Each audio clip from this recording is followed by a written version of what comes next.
Nasroniyat yo'li Amina Shinlik o'g'li qalamiga mansub bo'lgan mashhur asar hisoblanadi.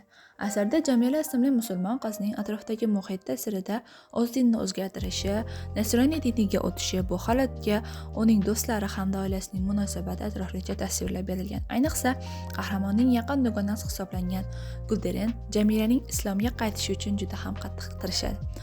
Gulderen shu paytgacha o'zi ham islomni u qadar yaxshi bilmasdi, lekin islomga shirk keltirish juda katta gunoh ekanligini yaxshi anglab turardi. Shu sababdan ham dugonasining bu holatiga jim qarab tura olmaydi. Uni bu yo'ldan qaytarishga harakat qilish asnosida o'zi ham dinni chuqurroq anglab yeta boshlaydi. Ta'sirli sahnalardan yana biri Jamilaning onasi vafot etgan sahna. Bechora onaizor qizining dindan chiqqanligini eshitib qattiq iztirob chekadi. Qancha gap so'zlarga qaramay, o'z bilganidan qolmayotgan qiziga nisbatan o'zi ham islomni chuqurroq anglab, uni to'g'ri yo'lga boshlashni xohlaydi, ammo afsuski baxtsiz bir hodisa tufayli halok bo'ladi.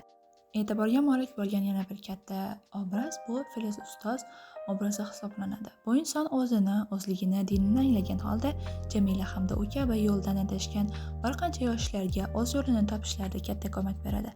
Filiz ustoz hech kimni majburlamay, qo'pol gapirmay, sekin-astalik bayon qilgan ma'ruzalar orqali bir qancha insonni qaytadan hidoyat nuri ila nurlantiradi.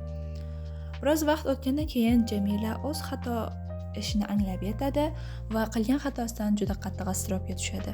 Tavba qiladi va yana qayta islom nuri ila nurlanish sharafiga musharraf bo'ladi.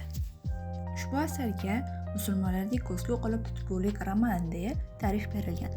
Musulmonman deydigan, lekin aslida musulmondek yashamaydigan insonda diniy ilm o'rnida boshliq bo'lsa, uning o'rni zararli narsalar qanchalar tez to'ldirilishi mumkinligi haqida yozilgan badiiy diniy uslubdagi asar hisoblanadi.